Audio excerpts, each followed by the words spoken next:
Channel monetize হোক চাহে না হোক ভিডিওতে অ্যাড আসে। কেন আসে? যদি মনিটাইজই না তাহলে অ্যাড আসে কেন? অ্যাড আসার দুইটা কারণ বন্ধুরা। তো এক নম্বর কারণ হচ্ছে বন্ধুরা, আপনি যদি আপনার ভিডিওর ব্যাকগ্রাউন্ডে কোনো মিউজিক ইউজ করেন the আর vibrant সেই world of মিউজিকটা যদি cartoons, কপিরাইট a ফ্রি না realm হয়ে থাকে, where imagining তাহলে আপনার সেই ভিডিওতে কিন্তু কপিরাইট আসবে। কপিরাইট আসলে কিন্তু আপনার সেই ভিডিওতে অ্যাড চলবে, আপনার চ্যানেলে কোনো ইফেক্ট পড়বে না, কিন্তু আপনার চ্যানেলে যে অ্যাড চলতেছে, আপনার ভিডিওতে যে অ্যাড চলতেছে, সেখান থেকে আপনার কোনো লাভ হবে না।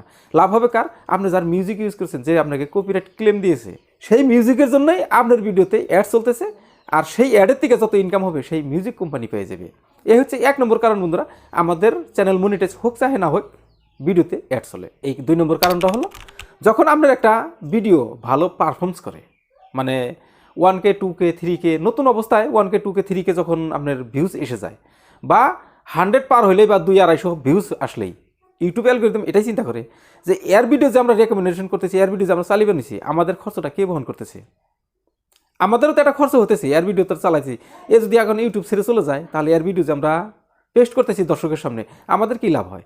যার জন্য যে ভিডিওটা 100 150 200 ভিউজ এসে যায় বা ভালো রকম পারফরমেন্স করে, সেই ভিডিওতে অ্যাড চালিয়ে দেয়, কিন্তু সেই অ্যাডের সম্পূর্ণ টাকাটাই ইউটিউব নিজে নিয়ে নেয়।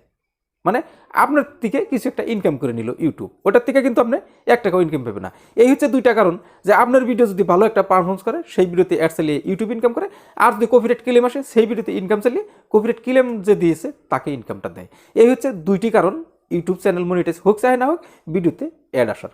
আজকের মতো ভিডিও এ পর্যন্তই। যদি ভালো লেগেছে একটা লাইক দিন, চ্যানেলে নতুন হলে সাবস্ক্রাইব করে আমার সাথে থাকেন, ছোট্ট পরিবারকে বড় করার মতো একটা সুবিধা দিন। ঠিক আছে বন্ধুরা, দেখা হবে আপনার সাথে আমার সাথে পরে আরও ভালো নতুন অন্য কোনো ভিডিওতে। ততক্ষণ পর্যন্ত সুস্থ থাকবেন, ভালো থাকবেন, নিজের খেয়াল অবশ্যই রাখবেন, সাথে সাথে পরিবারেরও খেয়াল রাখবেন।